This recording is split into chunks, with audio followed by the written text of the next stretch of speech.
Sabemos que 1 de cada 4 trabajadores está en paro en nuestro país, que el 45% de estos trabajadores en paro no recibe ninguna prestación y, como consecuencia de muchas cosas, pero principalmente de esto y de este proceso de expropiación que comentaba Francisco, tenemos más de 12 millones de personas en riesgo de pobreza y, lo más importante y lo más dramático de todo, tenemos más de 2 millones de niños en España por debajo del umbral de la pobreza, más de 2 millones de niños. Yo, si fuera presidente del gobierno o fuera un ministro de Economía, me daría absolutamente vergüenza, se me caería la cara al suelo de vergüenza de hablar de recuperación con estas cifras en nuestro país. Si yo tuviera el más mínimo poder, lo primero que querría sería poner solución lo antes posible a este problema. Y curiosamente se habla muy poco de soluciones a este problema. Como mucho, con suerte, se habla de parches, que es precisamente lo que estábamos hablando ahora de estos subsidios y rentas mínimas, esta toda maraña de parches, que no acaban de ser cosas que no resuelven el problema de fondo, sino que lo alivian un poquito. Entonces, ¿cuál puede ser la solución a este problema? ¿Cuál puede ser la solución a este problema que tenemos de un nivel tan elevado de pobreza? La solución que se nos propone es el crecimiento económico. La solución que, si yo le preguntara, por ejemplo, al señor Rajoy, oiga, y para arreglar este problema, ¿qué podemos hacer? Pues seguramente el discurso del señor Rajoy vendría por, pues vamos a propiciar un crecimiento económico, que les vaya muy bien a los bancos, que les vaya muy bien a las grandes empresas, y eso será el motor del empleo que hará que todos seamos felices y comamos perdices. El problema es que esta solución, esta teoría económica, que es lo que se viene a llamar el trickle-down economics, el goteo económico, que básicamente se viene a decir beneficia a los ricos, que al final ya acabará cayendo algo a los pobres. El problema es que esto, como es obvio, como debería ser obvio para cualquier persona, no funciona. Y además tenemos otro problema todavía más importante, que es que a toda esta expropiación y a todo esto que estábamos hablando, tenemos un problema muy acuciante, que es el problema del desempleo tecnológico. Yo llevo ya años dando este tipo de charlas. Al principio, esto del desempleo tecnológico quizás sonaba un poco más a chino. A cuestión de meses, si no 7 años, si no de meses, esto cada vez es más acuciante. Y os voy a poner solo un ejemplo, tengo muchos, pero os voy a poner solo un ejemplo que es absolutamente devastador, que es el ejemplo del coche autónomo. Seguramente ya habréis oído, porque cada vez se habla más de ello, que hay coches que se conducen solos. Esto, al principio, cuando yo daba las charlas, era una teoría o estaba en pruebas, ahora ya es real. Tesla, por ejemplo, que es un fabricante de coches norteamericano, tiene 150.000 coches que, además, para más INRI, no han salido de la fábrica sabiendo conducir solos, sino que ahora conducen solos porque les han mandado una actualización. Entonces, esto lo están haciendo todos, absolutamente todos los fabricantes de coches. Cualquiera. General Motors, Mercedes, Audi, Google está haciendo su propio coche autónomo, Apple, hay rumores de que va a hacer su propio coche autónomo. Mercedes tiene una cosa que tiene un impacto casi que todavía mayor, que es que no solo está trabajando en coches autónomos, sino que está trabajando en camiones autónomos. Esto está aquí ya. En 5 años, seguramente, prácticamente todos los coches que salgan de las fábricas serán coches que sean capaces de conducir solos. Y no nos damos cuenta del impacto enorme que tiene esto. En primer lugar, lo más obvio. O sea, toda la gente que trabaja en el transporte, conductores de camión, conductores de ambulancia, repartidores, taxistas, toda esta gente se va a ir directamente a la calle. Pero es que además pasa una cosa. Si tenemos coches autónomos, digamos que un taxi, uno de los mayores costes de un taxi es el conductor, es el taxista. Pero si tenemos coches autónomos, el coste de ir en taxi prácticamente se equipara al de ir en autobús. Y además se puede hacer mucho más eficiente, porque tú sencillamente le puedes tener una aplicación, decirle yo mañana a tal hora quiero ir a tal sitio y tener un coche que te está esperando en la puerta y te lleva al sitio que tú quieres sin que tú tengas que hacer absolutamente nada. Eso será muchísimo más barato que tener tu propio coche.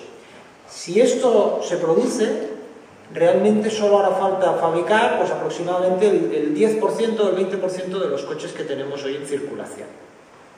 Esto, que a lo mejor os parece muy de ciencia ficción, yo le doy unos 10 años, que en términos, digamos, relativos es muy poquito tiempo. Imaginaos esto, la cantidad de pérdidas de trabajo que produce esto. Pero, y aquí está la dicotomía, esto deberían ser buenas noticias, que tengamos coches que contaminan menos, que nos llevan a cualquier sitio, que son mucho más económicos y que la gente no tenga que conducir porque ya no es necesario. Todo esto debería ser una buena noticia, pero no lo es por un sencillo motivo, porque vivimos en un mundo en el que todo el mundo tiene que trabajar para vivir y no hay trabajo para todos, y cada vez va a haber menos trabajo. Esto es una cosa muy importante, que lo primero que tenemos que hacer es aceptarlo. Y muchos de los políticos y mucha de la gente, sobre todo, pues incluso desde la izquierda, hay mucha gente que no se da cuenta y no quiere ver esto. La mayoría de los empleos que se han destruido durante la crisis ya no se van a recuperar. Y muchos de los empleos que tenemos ahora van a desaparecer. Y esto es algo que tenemos que enfrentar, este problema, nos tenemos que dar cuenta y parece que lo estemos ignorando. Y en lugar de eso, lo que hacemos es coger a un señor de 50 años que, digamos, ha perdido el tren de la tecnología y está clarísimo que no va a poder volver a encontrar trabajo, y en lugar de aceptar esto y buscar una solución, lo tenemos mareado haciendo cursos de formación, yendo de aquí para allá y dándole un subsidio con el que apenas se puede malvivir. Entonces, como digo, el problema, la solución que se da a todo esto es pues estos parches que decían, los subsidios, las ayudas para pobres. Los subsidios tienen un problema muy importante. Los subsidios condicionados tienen, bueno, un problema no, tienen varios. En primer lugar, el problema de los subsidios es que precisamente al ser condicionados, los subsidios siempre se dan a cambio de algo, a cambio de que no tengas trabajo, a cambio de que no llegues a tantos ingresos, a cambio de que tengas X hijos, a cambio de que vivas en tal sitio, porque hay sitios donde se dan y hay sitios donde no se dan. Como los subsidios son condicionados, nunca pueden eliminar completamente la pobreza, porque si solo se lo das a unas personas y a otras no, nunca vas a conseguir eliminar la pobreza. Consigues reducirla, consigues aliviar un poco el problema, pero nunca consigues eliminar el problema de raíz. Además tienen un problema muy grave, que es que estigmatizan al receptor. Si conocéis o habéis tenido que pedir un subsidio, sabéis, pues como decíamos antes, un largo proceso, en el caso que decíamos hasta 8 meses, tienes que, digamos, desnudarte delante de la administración, tienes que prácticamente firmar una declaración jurada diciendo que eres un inútil, que lo sientes mucho, pero que eres pobre y necesitas una ayuda, tienes que humillarte, básicamente, y luego tienes que someterte a toda una serie de controles para que controlen que sigues siendo pobre y que sigues siendo un inútil y que además de trabajar intentando encontrar un trabajo, pues sigues necesitando esta ayuda. Y es absolutamente denigrante y es un tiempo desperdiciado por parte de la administración y por parte del que recibe el subsidio. Aparte, como decía antes, solo benefician a una pequeña parte de la población. Estos subsidios solo benefician a aquellos que los reciben. Son muy injustos y son muy ineficientes. Se dan hay un montón de agencias y de entidades diferentes que se dedican a dar subsidios. Pues desde el subsidio de desempleo hasta subsidios que dan los gobiernos autonómicos, como acabamos de ver, hasta ayudas del ayuntamiento en formas de becas de comedor. Todo esto son un montón de oficinas dedicadas todas ellas a lo mismo, a comprobar que tú tienes derecho a recibir un dinero porque lo necesitas. Es un absoluto despilfarro económico todo el sistema de subsidios y ayudas. Por cada euro que una persona que necesita recibe, como mínimo te tienes que gastar otro euro en comprobar que realmente lo necesita. En gastos de administración, en gastos de gestión, te tienes que gastar como mínimo el doble de dinero.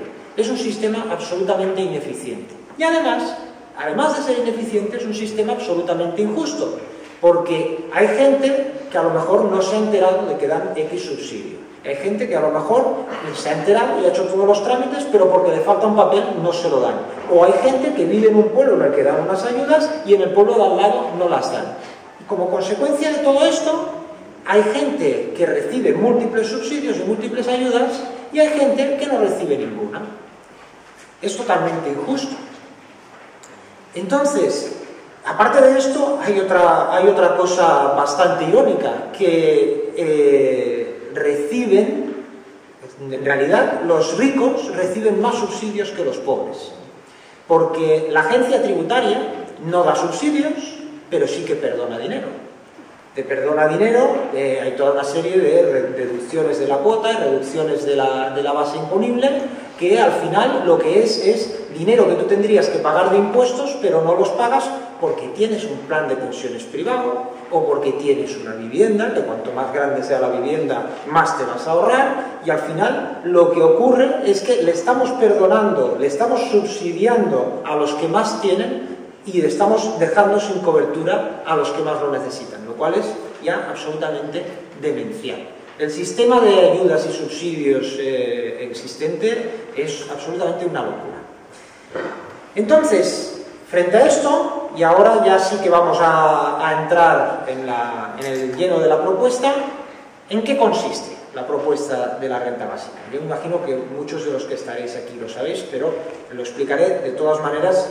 Explicar en qué consiste la renta básica es muy fácil para quien lo quiere entender. La renta básica no es más que un dinero que se da a todo el mundo, que cubre las necesidades básicas y que es absolutamente incondicional, que no se pide nada a cambio de recibir esta renta básica. Básica, hoy en España, quiere decir 645 euros al mes para los adultos, que es el umbral de la pobreza, y dependiendo de la propuesta, pues aproximadamente un 20, un 25, un 30% de esa cantidad para los menores de edad. Es un dinero que recibe todo el mundo incondicionalmente. ¿Por qué incondicionalmente? Muy sencillo.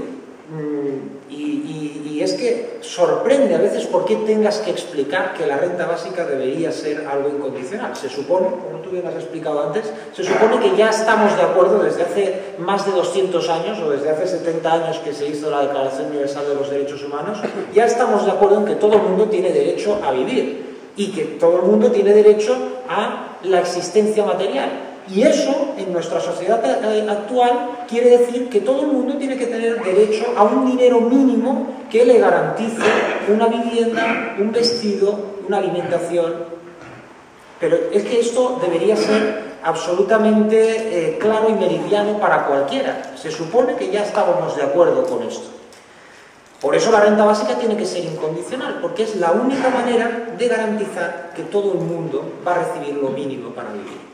Y esto es una cosa muy importante, y es la primera ventaja de la renta básica. La renta básica elimina completamente la pobreza. Elimina completamente la pobreza. ¿Por qué? Porque si la renta básica se establece como un dinero que se da a todo el mundo justo en el umbral de la pobreza, automáticamente nadie puede estar por debajo de ese umbral. Claro, como consecuencia de esto, si eliminas completamente la pobreza, una consecuencia directa de esto es que la renta básica reduce enormemente la desigualdad. Obviamente, la renta básica, lo comentaré yo un poquito más adelante, y sobre todo lo comentará Daniel Raventós, la renta básica hay que financiarla. ¿Cómo se financia? El resumen es muy sencillo. Aquellos que ganan más dinero o aquellos que tienen más tienen que pagar más impuestos. Es muy sencillo. Entonces, si tú, de la parte de la gente que gana más, les cobras más impuestos y la gente que ganaba menos está por encima del umbral de la pobreza, lo que tienes es que equilibras un poquito la balanza, un poquito, y reduces la desigualdad. El problema de la desigualdad es un problema absolutamente acuciante. Es uno de los mayores problemas, una de las cosas que más nos tendría que preocupar en este mundo. el 1% de la población mundial, el 1% más rico, tiene tanto como el 99% restante. Es absolutamente demencial. Imaginaos que hubiera 100 personas y una sola persona tuviera más dinero que todas las demás juntas. Esto es una absoluta perversión. Esta concentración de la riqueza en tan pocas personas lo que nos está llevando es básicamente a un nuevo feudalismo, a un poder que es un poder muchísimo más poderoso que cualquier gobierno y que puede derrocar gobiernos y puede hacer absolutamente lo que le dé la gana. Estos niveles de desigualdad no solo conllevan una extrema pobreza y sufrimiento por un lado, sino que conllevan una concentración de poder por el otro que hace que la democracia sea un chiste, como todos podemos comprobar. Más ventajas de la renta básica. La renta básica reduce enormemente la criminalidad. Hice una presentación con Juan Carlos Monedero en Madrid de la renta básica y me comentó que en Francia habían hecho un estudio que demostraba que cada vez que tú aumentabas las ayudas, proporcionalmente bajaba el número de presos. Y la correlación estaba clarísima. Y es obvio, digamos, obviamente no todo el mundo, hay gente que es, digamos, mala por naturaleza, pero la mayoría de crímenes se cometen por necesidad y son una consecuencia del sistema. Si decimos que tenemos 1 de cada 4 personas en paro y muchas de estas personas no reciben ninguna prestación, pues solo cuestión de tiempo que uno diga, pues mira, necesito comer, voy a coger la comida o lo que sea, o hacer un fraude o lo que sea. La renta básica reduciría enormemente los índices de criminalidad y como consecuencia los gastos en prisiones, que son muy considerables. Otra cosa muy importante de la renta básica es que aumenta el poder de negociación de los trabajadores. Tú lo comentabas antes. Si todo el mundo tiene garantizada esta renta básica, tú tienes un poder de negociación cuando vas a buscar trabajo, porque se supone que un contrato de trabajo es un contrato que firman libremente 2 personas, pero si el empresario tiene su existencia material garantizada y el trabajador no, entonces de libremente nada. Entonces al final lo que pasa es que el empresario dice, estas son las condiciones, las tomas o te mueres de hambre. Eso es decidir en libertad, eso es esclavitud. Entonces, la renta básica, si el trabajador puede decir, no, estas condiciones que me estás diciendo tú son absolutamente denigrantes, prefiero vivir de la renta básica y dedicarme pues, a cuidar a mi padre o a hacer poesía o hacer cualquier otra cosa que a mí me interese o al activismo social y entonces el empresario lo que tendría que hacer es mejorar las condiciones de trabajo para los trabajadores, porque claro, lo que está pasando hoy en día es que esta enorme bolsa de paro que estábamos hablando antes, este 25 o 22% de paro, lo que conlleva es lo que se llama el ejército de reserva. Si no te gustan las condiciones, aquí tengo a 2 millones de personas o a 12 millones de personas esperando para ocupar tu puesto. Y al final esto lo que es un chantaje que hace que la gente se vea obligada a aceptar cualquier condición. Esto con la renta básica no pasaría. Otra ventaja muy importante de la renta básica. La renta básica reconoce los trabajos no remunerados. Muchas veces se confunde el trabajo con el empleo y se dice, no hay trabajo. Sí hay trabajo, hay muchísimo trabajo. Si no, que se lo pregunten a todas las amas de casa de nuestro país o a todas las personas que están cuidando de sus hijos, que para mí es el trabajo más importante del mundo, o a las personas que están cuidando a sus mayores, o a las personas que están aquí haciendo activismo social. Todo esto son trabajos maravillosos, son trabajos que son fundamentales para la sociedad y son trabajos que no tienen un reconocimiento económico. La renta básica reconocería implícitamente estos trabajos. ¿Por qué tenemos que valorar únicamente los trabajos que hacen ricos a los empresarios? Hay muchísimos otros trabajos que son fundamentales. ¿Por qué no los vamos a reconocer también económicamente? Y esto es lo que haría precisamente la renta básica. Una última ventaja muy importante. Mucho se habla a veces, cuando se habla de la renta básica, de las consecuencias negativas que tendría esto para la economía, pero la renta básica mejoraría enormemente la economía, sobre todo a nivel local. Si todo el mundo tiene el dinero mínimo para subsistir, esto quiere decir que todo el mundo tiene dinero a gastar en el comercio local, en las tiendas, en los bares, etcétera, etcétera. Y esto reactivaría muchísimo la economía, sobre todo a nivel local, que es el mayor problema. Y luego, también, una ventaja de la renta básica, y con esto acabo, una ventaja de la renta básica que muchas veces se le critica precisamente por lo contrario.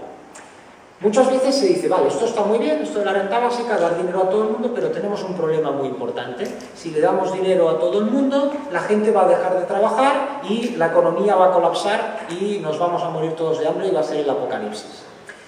Esto, en primer lugar, es mentira. La gente no deja de trabajar porque recibas un mínimo.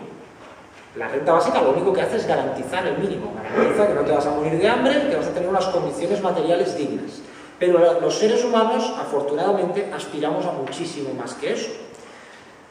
Pero por otra parte, lo que se dice que la gente, la renta básica le incentiva a no trabajar, esto es precisamente el mayor defecto de los subsidios.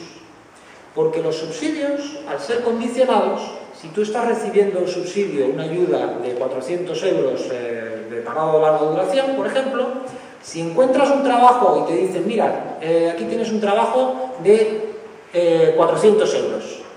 Si aceptas ese trabajo, automáticamente pierdes la prestación. No hace falta ser muy listo para decir que es absurdo, para cobrar lo mismo, ponerte a trabajar. ¿Esto quiere decir que este señor es un gandul? No, esto quiere decir sencillamente que este señor no es tonto. ¿Para qué va a coger un trabajo si cobra lo mismo que sin trabajar?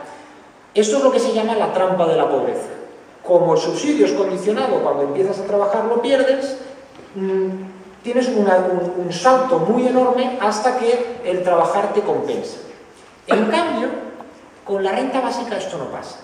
Porque la renta básica es universal, la cobras, trabajes o no trabajes, seas pobre o seas rico. Por tanto, si tú estás cobrando la renta básica 600 euros y te ofrecen un trabajo de 400, fantástico, se suma a la renta básica. Lo que hace este estudio es una propuesta muy sencilla. Damos la renta básica a todo el mundo y añadimos un único tipo de impuestos en la renta de las personas físicas del 49%. Y muy importante, la renta básica no paga impuestos. ¿Esto qué quiere decir? Os voy a poner unos cuantos ejemplos. Esto quiere decir que si tú no ganas nada, automáticamente pasas a recibir la renta básica, 645 euros al mes. Pero si tú ganas, por ejemplo, 645 euros al mes, sumamos, de estos 645 euros al mes que tú ganas, tienes que pagar casi la mitad en impuestos. Te quedas con 300 y pico. Pero le tienes que sumar los 645 euros al mes de la renta básica que no pagan impuestos. Es decir, con la renta básica, el que no tiene nada sale ganando. Pero el que gana 600 euros al mes ahora, con la renta básica ganaría casi 1.000 euros al mes. Fijaos que en lugar de pagar impuestos, está recibiendo más de lo que está pagando de impuestos. Una persona que gane 1.000 euros al mes, pues pasaría a ganar 1.300 euros al mes, aproximadamente, 1.200 euros al mes. Y así, digamos, hasta que ganas el doble de la renta básica. A partir de unos 1.300 empezarías a pagar impuestos, pero todavía estarías muchísimo mejor que ahora, porque ahora toda esta gente está pagando impuestos en lugar de recibir más dinero. Digamos que esto es difícil de cuantificar porque depende de muchos factores, depende de cuántos hijos tienes, de si estás casado, de las deducciones y las reducciones que hablábamos antes, pero prácticamente hasta llegar a los 2.000, 2.500 euros al mes aproximadamente, sales ganando con la renta básica. Eso es muy importante. Como la renta básica, este sistema de renta básica que no paga impuestos, más un impuesto a un tipo fijo, es absolutamente progresivo. Obviamente, el que sale perdiendo más es cuando te vas al otro extremo de la balanza. Una persona que gane 10.000 euros al mes recibe la renta básica, pero la renta básica le sirve de poco, porque tiene que pagar prácticamente 5.000 euros al mes, no llega a pagar este 49%, a lo mejor paga un 42%, que más o menos es lo que se viene pagando ahora, los tipos más altos, dependiendo de la comunidad, y a partir de ahí, pues cuanto más ganes, al final ya la renta básica no te sirve para nada y es cuando tienes que pagar más impuestos. Eso es muy importante entender esto, porque la renta básica no solo ayuda a las personas que están por debajo del umbral de la pobreza, que es lo que pasa con los subsidios condicionados, sino que la renta básica beneficia al 70 o al 80% de la población. El 70% de la población sale ganando, un 10% se queda más o menos igual y es únicamente el 20% más rico el que sale perdiendo y con sus impuestos tiene que financiar la renta básica. Con lo cual volvemos a lo que os decía antes. Es una excelente manera de redistribuir la riqueza al tiempo que garantiza que nadie está por debajo del umbral de la pobreza. Y con esto acabo. Solo me gustaría hacer una última reflexión. Voy a insistir sobre ello porque lo he dicho al principio. Estamos siempre muy preocupados por este problema del paro. El problema del paro, claro, porque estamos todos todavía con el chip mental de que el que no tiene trabajo no puede vivir. Y el problema es que llevamos no ya años ni siglos, llevamos prácticamente toda nuestra evolución viviendo en un mundo de escasez y llevamos toda nuestra civilización viviendo en un mundo de escasez, en la cual, por ejemplo, hace 500 años la práctica totalidad de la población tenía que dedicarse a producir alimentos y aún así era inevitable que mucha gente se muriera de hambre. Pero yo os quiero decir una cosa: bienvenidos a la era de la abundancia. No nos hemos dado cuenta, pero la revolución que ha habido en los últimos 200 años, y es una revolución que cada vez se está acelerando más, está haciendo que cada vez, gracias a la tecnología, podamos producir más con menos esfuerzo. Hoy en día, la gente que se dedica a la producción de alimentos es el 10 o el 15% de la población, si llega. La gente que se dedica a fabricar cosas, pues es otro 10, otro 15% más. El resto de la población activa únicamente se dedica a intentar convencer a los demás de que compren estas cosas que hemos fabricado y hemos producido. Estamos en un momento totalmente absurdo de la historia de la humanidad. Hemos llegado a la era de la abundancia, podemos producir muchísimo más con muchísimo menos esfuerzo, tenemos comida de sobra y tenemos capacidad de producir de sobra para que todas las personas del mundo tengan un estándar y una calidad de vida superior a la del rey más rico de hace 500 años. Y aún así seguimos con el chip, con esta mentalidad de la escasez. Y esta mentalidad de la escasez es lo que está haciendo que unos estén acaparando y estén acumulando inmensas cantidades de riqueza y otros pocos, y otros muchos, la inmensa mayoría, estén en la más grande de las pobrezas, cuando podríamos sencillamente, repartiendo un poquito mejor los recursos mundiales, estar todos maravillosamente bien, muchísimo mejor que cualquier persona que haya vivido antes de él.